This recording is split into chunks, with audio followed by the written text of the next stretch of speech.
What's up, Rich Squad guys? Welcome back to the channel. My name is Dominic Rich, and if you're new, make sure you hit the subscribe button. Road to 10K is in full effect. But how are you enjoying the 2018 World Cup so far?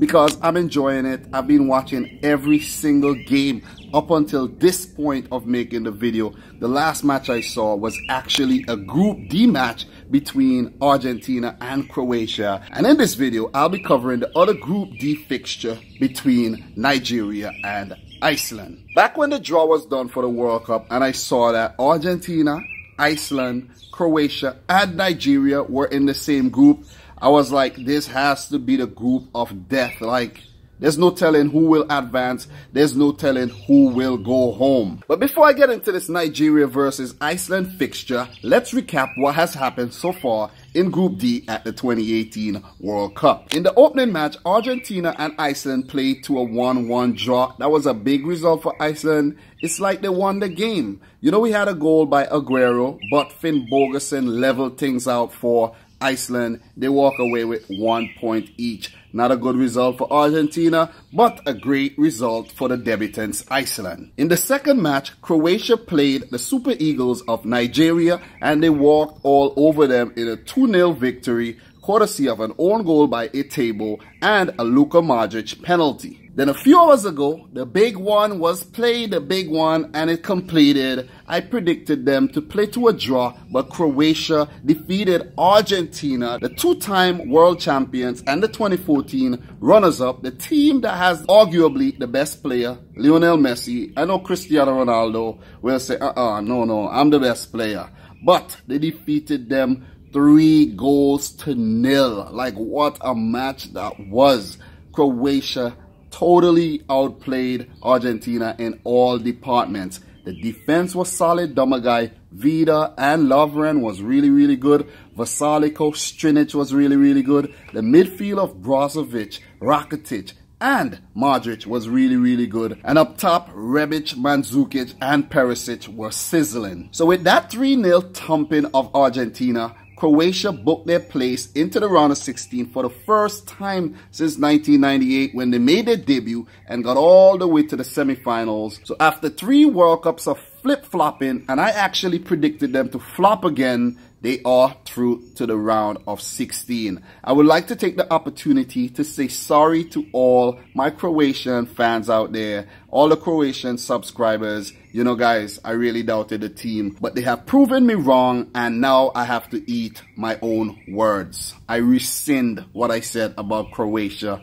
flopping, okay? It's official. So after those 3 matches, Croatia sit on top of the table with 6 points, while Iceland are second with 1 point with a game in hand, Argentina third, 1 point after 2 matches, and Nigeria at the bottom with 0 points. So you might be new around here and you might be asking, what were my predictions for Group D? The group of death, in my opinion. Not because it's the letter D, I think it's the group of death. I just think this group is one of the deadliest group out there. Simple. Like, look at what's happening to Argentina right now. Well, I actually predicted Argentina to top the group, Nigeria to come in second, Croatia third, and Iceland, the debutants, at the bottom. But so far, it's not looking like that's gonna happen. Argentina is still in it, but it's looking really bleak for them right now. They would have to depend on the Iceland versus Nigeria result and then the Croatia versus Iceland result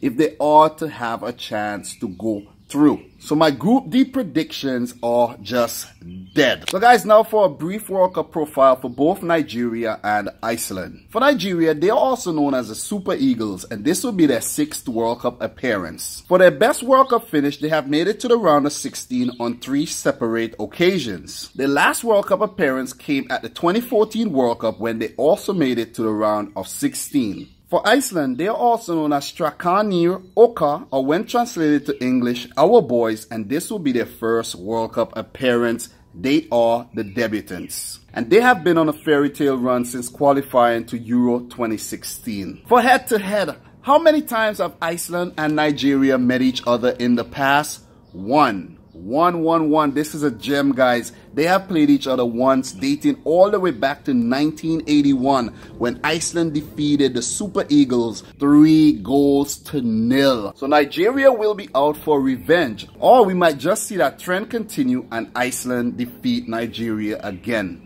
What do you think will happen? Form at the 2018 World Cup so far. For Nigeria, they lost their first group match versus Croatia 2-0. That was a really unconvincing performance by the Super Eagles, and they were down by an own goal and a penalty by Luka Modric. So basically, they were responsible for their own downfall, if you really look at it. Some may argue that the penalty shout was really harsh, but come on, guys. Come on, you know, VAR is in place and nothing is going to pass these referees at the 2018 World Cup. With that being said, we can conclude that Nigeria isn't in very good form right about now. So, these mosquitoes, man, it's like I'm in Russia. For Iceland, what a valiant performance versus Argentina. They were able to keep Lionel Messi on a leash and keep the scoreline down to 1-1. Walk away with a point and keep themselves alive at the 2018 World Cup. Because look what happened to Argentina versus Croatia. Iceland are still in it, and they can continue their fairy tale run and make it to the round of 16 or even further. But the way it's looking right now, they would meet France in the round of 16, and they have a chance to get their revenge from Euro 16 when France defeated them in the quarterfinals. Remember that game, guys? Who are the players to watch for both teams? For Nigeria, I want to keep an eye on Alex Iwobi. He looked okay in the match versus Croatia, but he will need to play his heart out for Nigeria if they are to achieve a positive result from this fixture. Also, we would want to keep an eye on John Obi Mikel. He wasn't as creative as the role that was given to him. He didn't live up to expectation at all. So John Obi Mikel will need to come better in this fixture, and he would need to give us a captain's performance. And for Victor Moses, he just needs to come better. We need to see one of those performances that he put in, week out for Chelsea. Like, come on, Victor Moses. Nigeria, they're dependent on you, okay? And the same applies to the entire Super Eagles team. You gotta come better. It's now or never. 2 African teams have already been knocked out of the 2018 World Cup. Nigeria, do you want to join them? And the last 2 Nigerian players I would want to keep an eye on are the defensive duo of Ekong and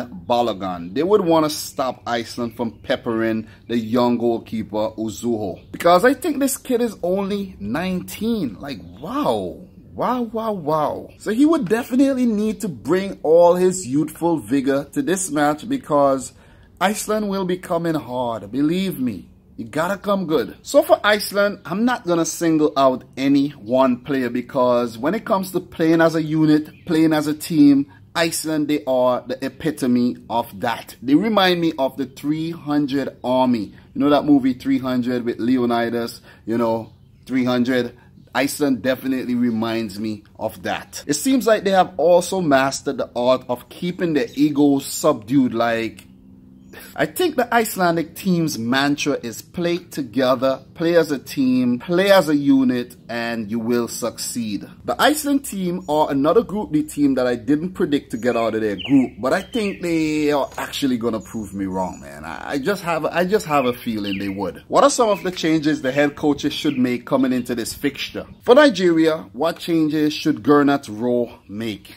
Etebo, he has to be dropped. He has to be dropped after that own goal. It might be playing on his mind, so he has to go to the bench. He's young, so he might be definitely psychologically affected by that experience. And this is a crunch match for Nigeria. So what I'll do, I'll switch up the formation. I'll play 2 up top, Mikel and Ndidi in the middle. But I'm actually going to bring in Iheanacho and Ahmed Musa. Ighalo dropped to the bench. Etebo dropped to the bench. Gernot Rohr, he has to make some positive changes, because Nigeria need nothing else but a win. If they earn a draw, it would definitely put the group in a spot of bother, because we would see Croatia way up top with 6 points, Argentina 1 point, Nigeria 1 point, and Iceland 2.